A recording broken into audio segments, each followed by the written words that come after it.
uh, What's New in WCF 4. Saya akhiri, Assalamualaikum warahmatullahi wabarakatuh. Jadi nanti kita akan bicarakan terkait beberapa hal ya.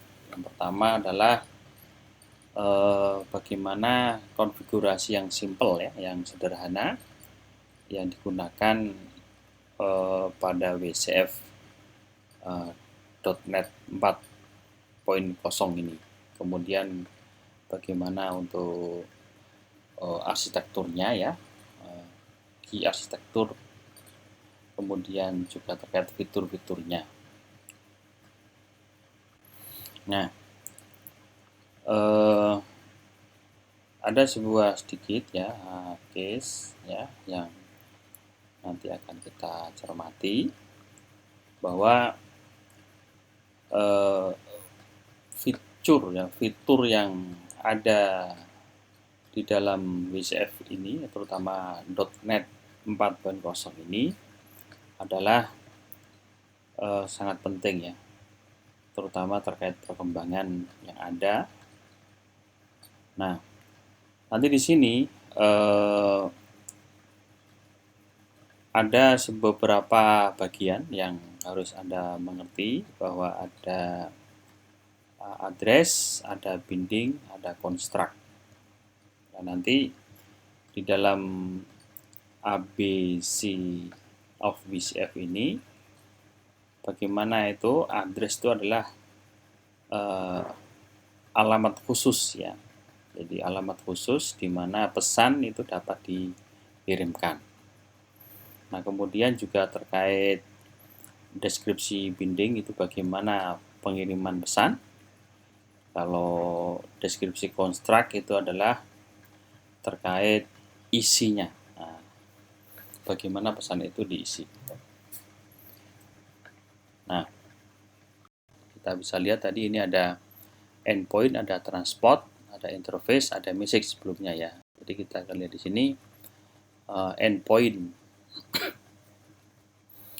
Nah, kita bisa lihat di Visual Studio-nya ya, mungkin 2010 ya, mungkin 2019 juga lebih mengcover ya.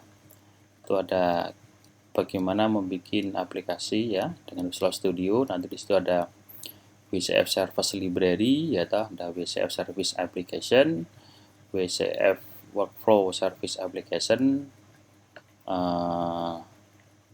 sama apa ini? Yang bawah itu Service Library gitu ya. Nah, di sini endpoint itu adalah kombinasi dari alamat, binding, dan construct ini. Jadi untuk beberapa skenario nanti di sini adalah using and specific combination ya, and address and binding and construct. Jadi ini adalah kombinasinya yang akan dipakai. Nah, jadi nanti ada contoh, misalnya di sini ada untuk case of a mixed endpoint ya. Jadi nanti ada spesifik berupa metadata exchange ya, on the service construct.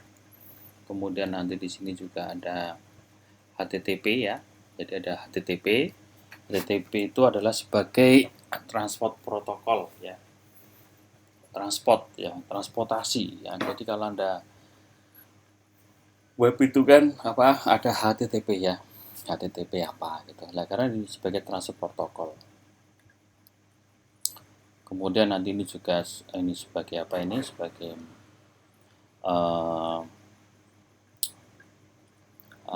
transport ya, berarti dia akan mau mengatur ya jalannya data yang akan dikirim.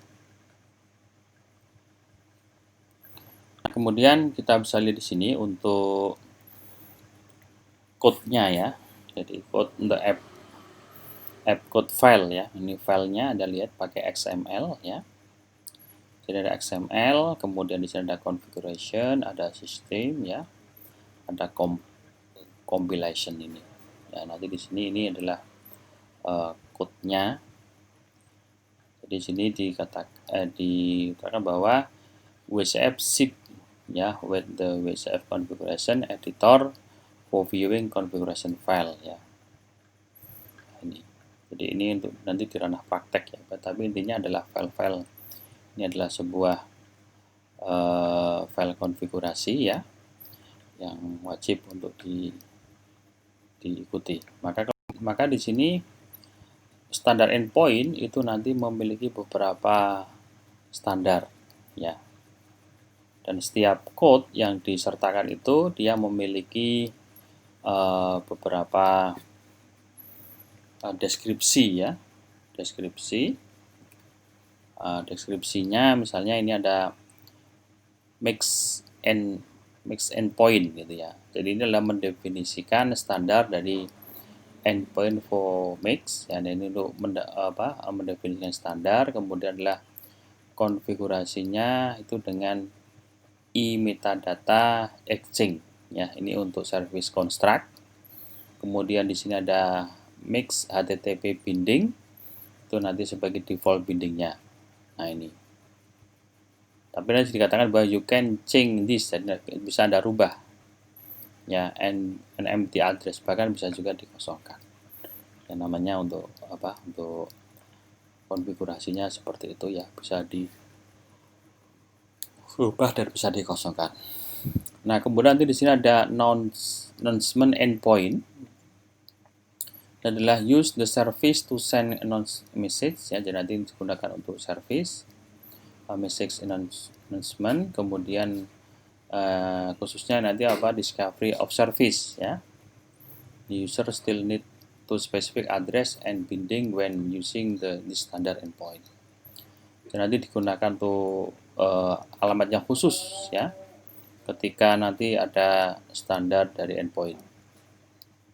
Nanti di sini ada lagi discovery endpoint. Nah itu. Nanti di sini digunakan untuk service untuk mengirim ya, mengirimkan discovery message ya, to deal with discovery operation ya within client. Nanti di dalam ini adalah untuk kliennya ya, client application. The user need to specify the address binding using standard endpoint. Nanti ada lagi up discovery endpoint. Nah, ini adalah untuk menurunkan ya. Menurunkan apa? From discovery endpoint ya, di standard endpoint is configured for discovery operation over multicast address ya. Nanti kalau ada di jaringan itu ada namanya UDP binding ya, UDP ada UDP.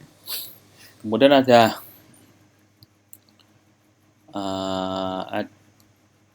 ya UDP ini UDP announcement endpoint. Ini juga sama, ini turunan dari announcement endpoint ya. Nanti ini digunakan sebagai service ya, untuk mengirimkan ya, mengirimkan pesan ya melewati UDP binding overcast multipin untuk multicast address ya. Nanti ada dinamik ya, nanti ini adalah untuk mencari ya endpoint address, alamatnya di mana. Ada web HTTP endpoint, itu adalah terkait ini behavior, ini behavior perilaku ya. Jadi di sini adalah HTTP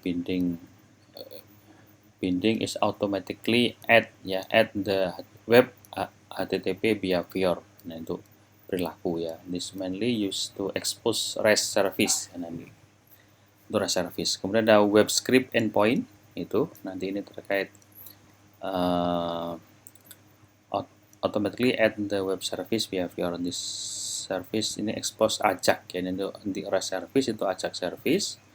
Kemudian ada workflow control ya. Ini enable you call compression ya. Nanti ini untuk mengambil operasi, misalnya untuk greeting, suspending, terminating dan sebagainya.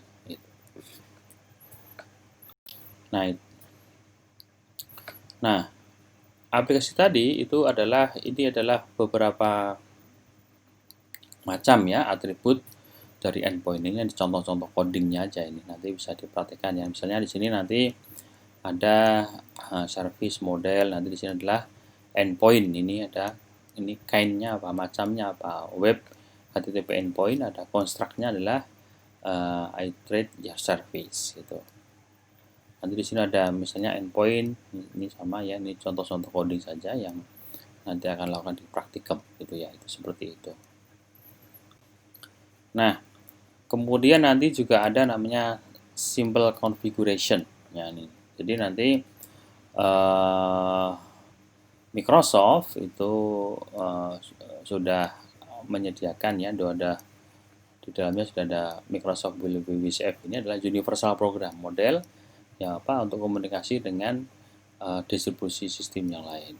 Nah, kemudian you can read code for one service and can consume this code in multiple ways over the wire.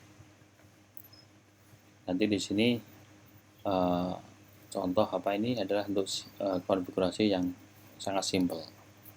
Kemudian WCF programming yang model itu provide tremendous flexible ya for exposing service and channel configuration option to developer. Jadi ini sudah menyediakan sistem yang fleksibel gitu ya. Kemudian ada service, ada channel configuration gitu.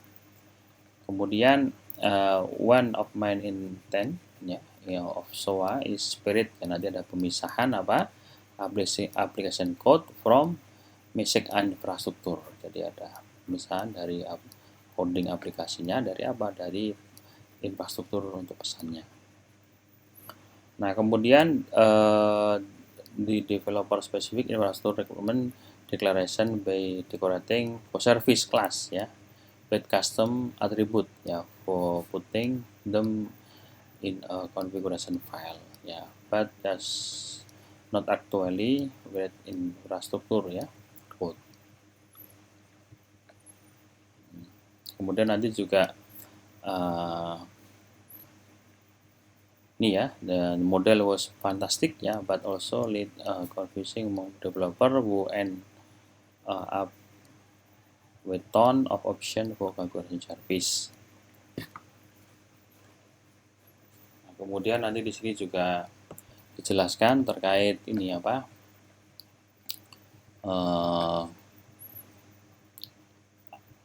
dari yang lama nih ya, ini kan ada .NET versi 3, kita kan 4 ya. Ini ada probably agree the service very easy to develop ya, but somewhat difficult to configuration. Jadi ya kita pakai yang terbaru aja karena ini masih ada kesulitan ya. My experience with working on WCF so ya,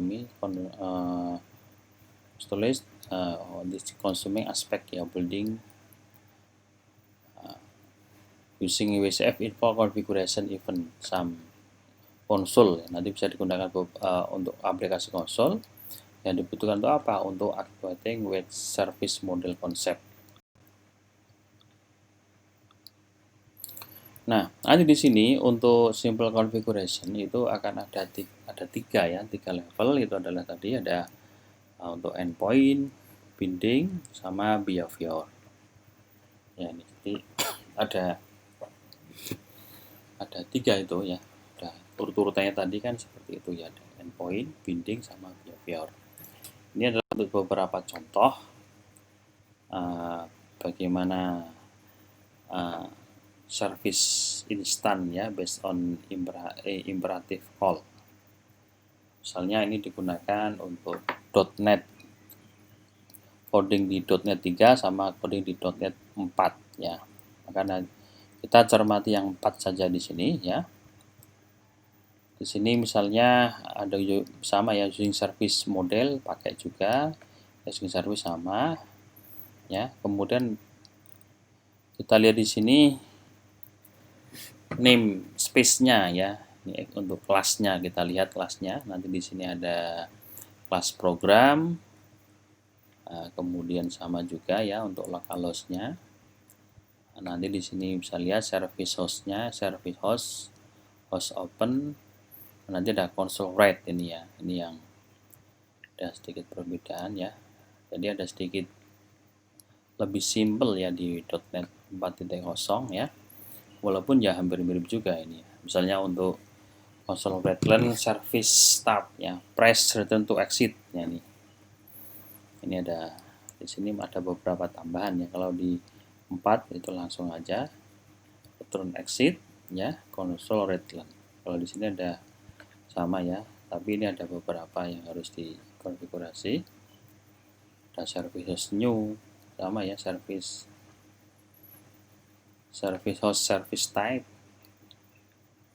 Nah ini kemudian ada host address service exing, ini ada di sini dibuat lebih simpel. Tapi intinya apa, bahwa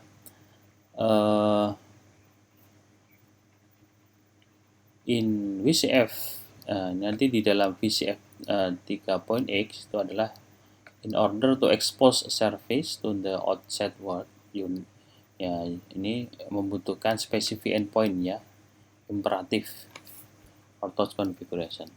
Nah, kemudian kalau di dalam .NET versi 4.0 itu adalah you don't have the explicit specific endpoint ya, jadi tidak usah dibutuhkan, tidak usah ada terkait expose specific endpoint or binding. But the framework will give the some default ya, sudah didefaultkan. You can building configuration with service and consuming in cross the wire.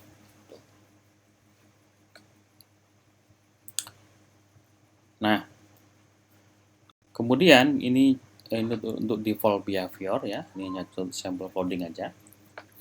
Ini ada apa, service behavior. Nanti di situ ada lagi service behavior name-nya apa, HTTP behavior, service metadatanya apa. Nah, HTTP get enable true. Nah, seperti itu. Nah, kemudian yang terkait tadi hanya saya ambil cuplikan beberapa, ini untuk contoh untuk default binding.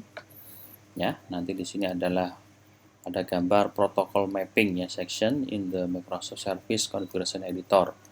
Nanti di sini Anda lihat ini ada HTTP ya, ini ada banyak konfigurasi, ada protokol mapping ya. Tuh nanti ada HTTP, ada MSFX, ada PEP, ada TCP ya ini.